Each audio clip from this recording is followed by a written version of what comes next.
আজকে নিফটি 22,500 এই লেভেলটিকে ক্রস করে উপরে উঠে ক্লোজিং দিয়েছে, যেটা কিছুটা হলে পরেও ইনভেস্টরদের মনে এবং যারা ট্রেডিংয়ের সঙ্গে যুক্ত তারা একটু স্বস্তির নিঃশ্বাস ফেলছে। দেখুন, একদম ইমিডিয়েট রেজিস্ট্যান্স ছিল 22,500। কয়েকদিন থেকেই সেই লেভেলটিকে নিয়ে লড়াই চলছিল। নিচে নামিয়েছিল 22,400, নিচে ক্লোজিং দিয়েছে নিফটি। আজ কিন্তু 22,500 একটুখানি উপরে হলে পরেও ক্লোজিং দিয়েছে। তো আমরা নিফটির অ্যানালিসিস করব কালকের জন্য, অর্থাৎ 18ই মার্চ 2025-এর জন্য। আমি সুররঞ্জন গঙ্গোপাধ্যায় আপনাদের সবাইকে স্বাগত জানাচ্ছি। চলুন ভিডিওটা শুরু করি। প্রথমেই আমরা নিফটির আজকের আচরণ কেমন ছিল সেটাকে নিয়ে দেখব। তারপর মান্থলি থেকে একদম 5 মিনিট টাইম ফ্রেম পর্যন্ত আমরা আলোচনা করব এবং আজকে কেমনভাবে ট্রেড করতে হতো এবং 15 মিনিট, 1 ঘন্টা এবং 5 মিনিটে একটু খুঁটিনাটি আলোচনা করব ভিডিওর শেষ প্রান্তে। তো চলুন শুরু করা যাক। প্রথমেই আজকে নিফটির প্রথম আচরণটাকে একটুখানি দেখুন। নিফটি দেখতেই পাচ্ছেন 22,508। 22,500 আমরা বারবারই বলেছি 22,500 একটি কি রেজিস্ট্যান্স লেভেল, যেটাকে নিয়ে কিন্তু মার্কেট ছিল এই লেভেলটাকে নিয়ে। বারে বারে এর উপরে যাচ্ছিল এবং মার্কেটকে নিচে নামাচ্ছে, আবার উপরে যাচ্ছে কিন্তু সাস্টেন করতে পারছে না, নিচে নামাচ্ছে, আবার তুলছে এবং নিচে নামাচ্ছে। এবং আগের দিন কিন্তু 22,400-র নিচে মার্কেটকে ক্লোজিং করেছিল, অর্থাৎ 22,400 নিচে নামিয়েছিল। সুতরাং 22,500 থেকে কিন্তু বেশ কিছুটা দূরে, যেটা কিন্তু খুব একটা ভালো লক্ষণ ছিল না। আজকে প্রথম থেকেই মার্কেট উপরের দিকে উঠতে শুরু করে এবং 22,500-র অনেকখানি উপরে যায়। ধীরে ধীরে ধীরে মার্কেট নামে এবং 22,000 একটার সময় 22,500 নিচেও মার্কেট ছিল, সেখান থেকে রিকভার করে এবং 22,508-এ ক্লোজিং করে 111 পয়েন্ট ক্লোজিং দিয়ে 0.5% কী করেছে, মাত্র 0.5% আমার বাড়িয়েছে কালকে থেকে। তো আমরা দেখব, চলুন। এবারে যেটি আমি দেখাচ্ছি সেটা রেঞ্জটা দেখুন। মার্কেটের রেঞ্জ কেমন মানে কত পয়েন্ট নিচে এবং কত পয়েন্ট উপরে, এটা দেখে আমার কী লাভ হচ্ছে মার্কেট কোন জায়গাতে ওপেন হয়েছিল। দেখুন, 22,353-তে ওপেন হয়েছে। যেখানে ওপেন হয়েছে ঠিক সেই জায়গাটা থেকেই মার্কেটকে কিন্তু উপরের দিকে তুলে নিয়ে গেছে। তার মানে একটি open equal to low candle তৈরি করেছে। Open equal to low candle তৈরি করে মার্কেটকে কিন্তু বুলিশ ফর্ম করেছে এবং উপরের দিকে নিয়ে গেছে। উপর থেকে সামান্যখানি একটা কি করেছে, সেলিং প্রেশার এসেছে এবং ক্লোজিং করেছে কিন্তু 22,500-র উপরে। এখন এই ক্লোজিংটা কতগুলো টাইম ফ্রেমে ভালো রেজাল্ট দিতে পারে, এটা কি 500-র উপরেই থেকে যাবে কি না, তো সেই সমস্ত কিছু নিয়ে আমরা দেখব। প্রথমেই চলুন মান্থলি টাইম ফ্রেমে দেখি যে কী অবস্থা।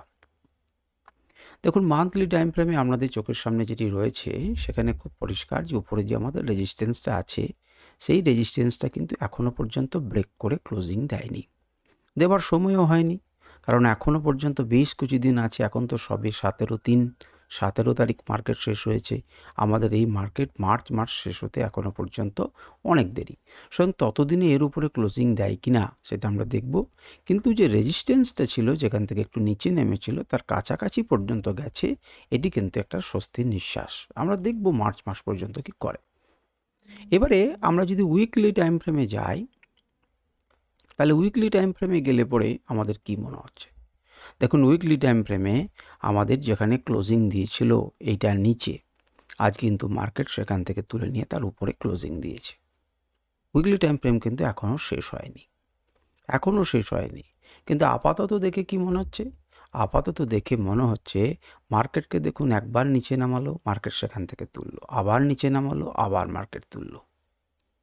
সুতরাং এখানে কিন্তু একটা ট্রায়াঙ্গেল প্যাটার্ন কিন্তু আপনি দেখতে পাচ্ছেন মোটামুটিভাবে।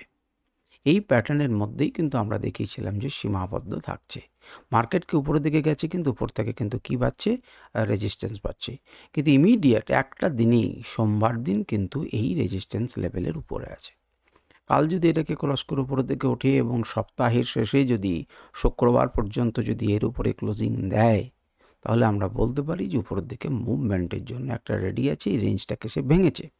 এখনই উল্লসিত হবার মতো বিরাট কিছু হয়নি উইকলি টাইম ফ্রেমে, কিন্তু এটুকু তো স্বস্তির নিঃশ্বাস আমরা ফেলেছে যে 22,500 যে লেভেলটি আছে সেই 22,500 লেভেলের উপরে কিন্তু সে ক্লোজিং দিয়েছে।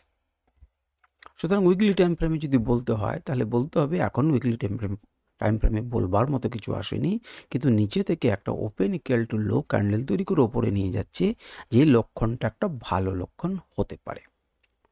আমরা এবারে যদি ডেলি টাইম ফ্রেমে যাই তাহলে ডেলি টাইম ফ্রেমে বিষয়টা আর একটু স্পষ্ট হবে। ডেলি টাইম ফ্রেমের আচরণটা দেখুন, উপরে কিন্তু এখানে কিন্তু রেজিস্ট্যান্স আছে, এখানে রেজিস্ট্যান্স আছে, এখানে গ্যাপ আছে। ও কিন্তু কি করছে দেখুন, উপর থেকে নিচে নামিয়েছিল, সেখান থেকে কিন্তু আবার বাইং এসেছে। এই কয়েকটা দিনকে যদি দেখেন তাহলে দেখবেন যে মোটামুটিভাবে লোগুলোকে কিন্তু উপরের দিকে তুলে নিয়ে যাচ্ছে। যেখানে লো হওয়ার চেষ্টা করেছে সেখান থেকে কিন্তু তুলে নিয়ে একটা ক্লোজিং দিয়েছে। উপরের থেকে যেতে পারেনি ঠিকই, এটাকে এই পর্যন্ত যাবার পর সে ধাক্কা খেয়েছে, কিন্তু কিছুটা হলেও পুরোতে তুলে নিয়ে গেছে। কাল যদি এখানে কোথাও ওপেন হয় এবং এই অঞ্চলকে রিটেস্ট করে উপর দিকে যায় এবং এটি আমাদের টার্গেট হয়, তাহলে এখান পর্যন্ত যেতে পারে।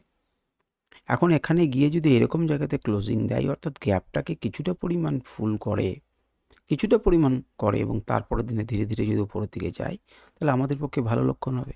এত সহজে যে যেতে পারবে সেটা মার্কেটে, লাইভ মার্কেটে দেখব, কিন্তু এটুকু তো বলা যায় যে একটা রেজিস্ট্যান্সের উপরে মার্কেটটা ক্লোজিং দিয়েছে, যেটা আমাদের পক্ষে কিছুটা হলে পরেও ভালো। এখন মার্কেট কালকে কোন জায়গাতে ওপেন হচ্ছে একবার ভালো করে লক্ষ্য রাখুন। হওয়ার পর যদি দেখেন যে এই অঞ্চলটাকে সাস্টেন করছে এবং মার্কেট উপরের দিকে যাচ্ছে, তাহলে আমাদের কিন্তু এই রেজিস্ট্যান্স পর্যন্ত একটা টার্গেট হবে, যদিও তার আগে একটা ছোটোখাটো আমাদের রেজিস্ট্যান্স লেভেল কিন্তু আছে। এটা গেল আপনার ডেলি টাইম ফ্রেমে। এবারে আমরা যদি একটু 1 ঘন্টা টাইম ফ্রেমে যাই, তাহলে 1 ঘন্টা টাইম ফ্রেমে কিন্তু বিষয়টা দেখবেন বেশ কিছুটা স্পষ্ট হবে। এখানে যে বিন্দুগুলো আমি এঁকে রেখেছি, আগেও আপনাদেরকে দেখিয়েছি, এই বিন্দুগুলোকে জুড়ে দিয়ে আপনি কিন্তু একটা ট্রায়াঙ্গেল প্যাটার্ন তৈরি করতে পারেন। যে ট্রায়াঙ্গেল প্যাটার্নের ফল, যেটা বুলিশ প্যাটার্ন, এই ট্রায়াঙ্গেল প্যাটার্নের উপর দিকে গেলে কিন্তু আমাদের অনেক দূর পর্যন্ত রেঞ্জ হয়, সেটাকে কিন্তু ব্রেক করে তার উপরে সাস্টেন করছে। এখন ব্রেক তো করেছে, কিন্তু আমাদের যেখানে রেজিস্ট্যান্স ছিল সেই রেজিস্ট্যান্সটাকে ভেঙে কিন্তু উপরে যেতে পারেনি। কোথায় সেটা দেখুন, এখানে একদম নিচে থেকে বাইং দিয়ে ওপরে উঠেছে, কিন্তু নিচে নামিয়ে দিয়েছে, এই রেজিস্ট্যান্সটাকে মেনটেন করেছে। তারপরে দেখুন নিচে নামিয়েছে, কিন্তু এখান থেকে মার্কেটকে উপরের দিকে তুলছে, নিচে নামাচ্ছে, নেমে যাচ্ছে, এখানে কিন্তু একটা বেস তৈরি করছে। এবং বেসের শেষ মুহূর্তের দিকে আপনার দেখে কি মনে হচ্ছে একটা বাইং এসেছে, একটা হালকা বাইং এসেছে, কিন্তু রেজিস্ট্যান্সটা ব্রেক না করেই দাঁড়িয়ে রয়েছে। সুতরাং 1 ঘন্টা টাইম ফ্রেমে মার্কেট উপর এবং নিচে তৈরি করে একটা বেস তৈরি করেছে, এবং সেই বেসটা যে তৈরি করেছে তার উপরের দিকে মুভ দেবার চেষ্টা করছে, যেটি আমরা ভালো লক্ষণ বলতে পারি। আমাদের এই দুটি পয়েন্টকে নিয়ে যদি একটা ট্রেন লাইন আঁকি, তাহলে দেখব সেই ট্রেন লাইনটাকে রিটেস্ট করে সে উপরের দিকে যাবার জন্য চেষ্টা করেছে। উপরের রেজিস্ট্যান্স লেভেল যেটা আছে সেটাকে এখনও ব্রেক করতে পারেনি, সম্মান দিচ্ছে ঠিকই, কারণ এটি কিন্তু একটি ভালো রেজিস্ট্যান্স লেভেল, যেটিকে থেকে বারবার কিন্তু মার্কেটকে নিচের দিকে নামিয়েছে, সেই লেভেলের উপরের দিকে ক্লোজিং দিয়েছে। সুতরাং কালকে হয়তো যদি এরকম জায়গাতে ওপেন হয় এবং এখানে রিটেস্ট করে, তাহলে কিন্তু মার্কেট উপরের দিকে যেতে পারে, কারণ তখন এটি কিন্তু একটি সাপোর্ট লেভেলে পরিণত হবে, প্রাইস যদি উপরে যায় তবে।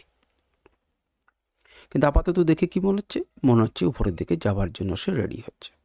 এটাকে দেখে আপনি একটা ডব্লিউ প্যাটার্নের মতো ভাবতে পারেন, এটাকে ভাবতেই পারেন আপনি যে সেরকম ধরনের একটা প্যাটার্ন তৈরি হচ্ছে। এখানে দেখতে পাচ্ছেন এই যে লেভেলটি রয়েছে, সেই লেভেলটিকে কিন্তু বারে বারে সে কী করছে, রেজিস্ট্যান্স ফেস করছে। একবার এখান থেকে পড়েছে, উপরে গেল, পড়েছে, আবার উপরে গেল, আবার পড়েছে, আবার উপরে যেয়ে সে কিন্তু অতটা পড়েনি। খুব ভালো করে যদি মন দিয়ে তাকিয়ে দেখেন, তাহলে এর যে লো তার থেকে এটা উপরে লো, তার থেকে এটা উপরে লো, তার মানে এখানে কি ধরনের প্যাটার্ন তৈরি করছে, এখানে প্যাটার্ন করছে হায়ার লো প্যাটার্ন তৈরি করছে। এখানে কি অবস্থায় ছিল দেখুন, হাইগুলো নিচের দিকে ছিল, কিন্তু এবার একটা ইকুয়াল হাই হওয়ার পর আর একটা ইকুয়াল হাই তৈরি করেছে। সুতরাং যেটা ছিল লোয়ার হাই, লোয়ার হাইটা আস্তে আস্তে চেঞ্জ হয়ে কিন্তু ইকুয়াল হাই পরিণত হয়েছে। এর পরের ধাপটা হয়তো হতে পারে হায়ার হাই। সুতরাং এ যদি এইবারে একবারে ব্রেক করে যায় তাহলে কিন্তু প্যাটার্নটা তখন চেঞ্জ হয়ে যাবে, যে প্যাটার্নের ইঙ্গিত কিন্তু এখানে পাওয়া যাচ্ছে। এটা পাওয়া যাচ্ছে মানে এটাই হবে এমন কিন্তু কোথাও লেখা নেই, এমন ধরনের প্যাটার্ন হতে পারে।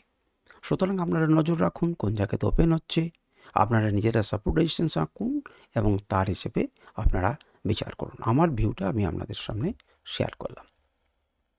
এবারে 15 মিনিট টাইম ফ্রেমে দেখুন, 15 মিনিট টাইম ফ্রেমে যে কথাটা 1 ঘন্টায় বললাম সেটা আরও স্পষ্টভাবে আপনারা বুঝতে পারবেন।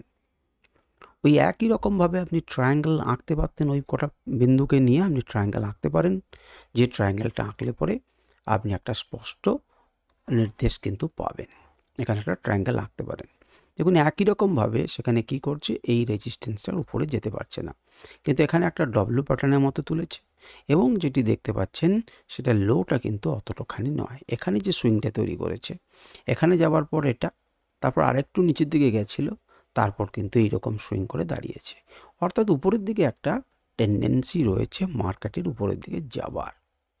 আর কি দেখতে পাচ্ছি আমরা? আর যেটা দেখতে পাচ্ছি সেটা এই যে বড় ক্যান্ডেলটা তৈরি হয়েছে, যেটাকে আপনার সমীহ করছে যে রেঞ্জটাকে, তার কিন্তু এখানেও খুব পরিষ্কারভাবে বুঝতে পারছি যে উপরের দিকে যাচ্ছে। দেখুন যতবার সে নিচের দিকে নামিয়েছিল 15 মিনিটে, এই কিন্তু মার্কেটকে ধীরে ধীরে কিন্তু উপর থেকে তুলেছে। লোকে দেখলে পরে কিন্তু আমরা সেটা ক্লিয়ার হবে। তাহলে 15 মিনিট টাইম ফ্রেমে কিন্তু আমরা স্পষ্ট বুঝতে পারছি। কাল যদি মার্কেট মনে করুন এই লেভেলটাকে আমরা এঁকে রাখতে পারেন, কাল যদি এই লেভেলটির উপরে আসে এবং এখানে আসে তাহলে পারফেক্ট ওয়ে হবে এটা বাই করার ক্ষেত্রে, এবং তারপর উপরের দিকে যাবেন।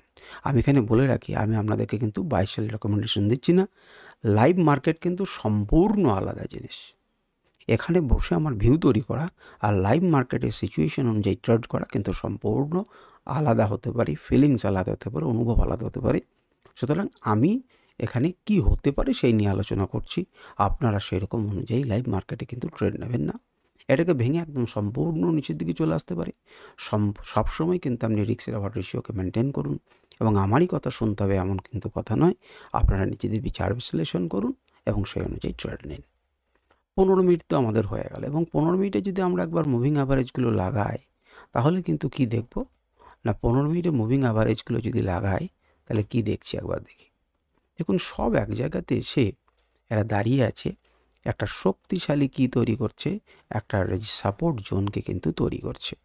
এখানে খুব মজাদার বিষয় যদি একবার দেখেন, আমি এখানে বাকি সবগুলোকে অফ করে দিচ্ছি, কেবল একটিকে রাখছি যেটার নাম হচ্ছে 200 মুভিং অ্যাভারেজকে যদি 15 মিনিটসের উপরে ব্যবহার করেন তাহলে দেখবেন যে মুখ কিন্তু উপরের দিকে।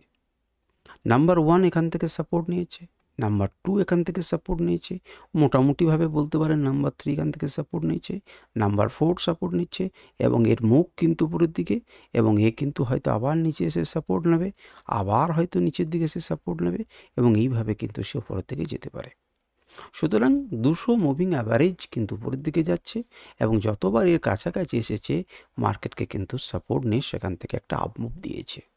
আমি জানি না আপনারা এটাকে মেনটেন করে ট্রেড করেছিলেন কিনা, কিন্তু এর একটা ভালোভাবে ট্রেড করার একটা উপায় ছিল। যাই হোক, তো এটা গেল আপনার 15 মিনিটে। 5 মিনিটে আমরা একবার দেখে নিই। 5 মিনিটে ওই জিনিসটাই দেখবেন, আলাদা করে ছোট ব্রেকডাউন, ছোট ছোট ক্যান্ডেলে দেখবেন একটা হাই থেকে নেমেছে। কারণ হাইটা থেকে নামার কারণ ছিল সেটা আপনারা জানেন, একদম রেজিস্ট্যান্স লেভেল থেকে এসে পড়েছে। যখন এখান থেকে হিউজ উঠলো তখন আপনাদের বুঝতে হতো আপনারা কিভাবে ট্রেড করতে পারতেন। এইভাবে একটা ট্রেন্ড লাইনকে আঁকতে পারতেন। যখন দেখলেন এটাকে ব্রেক করছে, আপনাদের ফার্স্ট টার্গেট হতো এইটা। যদি এটাকে ভেঙে যায় তবে সেকেন্ড টার্গেট হবে এই রেঞ্জটা। তো সুতরাং সেখানে যদি দেখেন রেজিস্ট্যান্স ফেস করছে, ভেঙে গেলে আপনার ফার্স্ট টার্গেট হবে এটা, এবং এটাকে ভেঙে গেলে আপনি তখন খুঁজবেন এই এরিয়াটা। আপনি তার নিচে যাবে কিনা আপনি জানেন না, আপনি এই এরিয়াটা আপনার লেভেল। নিচে গেল খুবই ভালো কথা, আপনি নেক্সট লেভেলে চিন্তা ভাবনা করতে পারেন। এবং এখান থেকে যখন গেল দেখুন আর রিটেস্ট করলো, এবং তারপর আবার মার্কেট উপরে দিকে গেল। এটাকে যখন ভাঙলো আবার এই রেঞ্জে বেশ কিছুটা সময় কাটালো, ওপর দিকে গেল, একটা স্টপ নিল এখানে একই রকমভাবে, এবং মার্কেট গেল আবার যখন নিচে এলো ওখান থেকে সাপোর্ট নিয়ে মার্কেট কিন্তু উপরের দিকে দাঁড়িয়েছে। এখন এমন হতে পারে, এখন এরকম ধরনের একটা hidden pattern, head and shoulder pattern তৈরি করে নিচের দিকে যেতে পারে। আবার মার্কেট এইভাবে আপনারা একটা লাইনকে এঁকে দিতে পারেন 5 মিনিট টাইম ফ্রেমে। যদি এর উপরে থাকে এবং এখানে সাপোর্ট নিয়ে উপরের দিকে যাওয়ার চেষ্টা করে, তাহলে আপনাদের বুলিশ ভিউ তৈরি করা যেতে পারে উইথ স্ট্রিক্ট স্টপ লস ইত্যাদি। উপরের দিকে মার্কেটকে লোগুলোকে উপরের দিকে তুলে নিয়ে যাচ্ছে। তাহলে এই হচ্ছে আজকে আমাদের নিফটির অ্যানালিসিস এবং প্রেডিকশন লেভেল। আশা করি আপনাদের কাজে লাগবে। যদি আপনাদের কোনো মন্তব্য থাকে আপনারা মন্তব্য করতে পারেন, যদি কমেন্ট থাকে, কিছু জানার থাকে আপনারা করতে পারেন। কেমন লাগছে অবশ্যই আমাকে জানান, যদি আপনি এখনও পর্যন্ত আমার ভিডিও দেখছেন তাহলে। নমস্কার, ধন্যবাদ।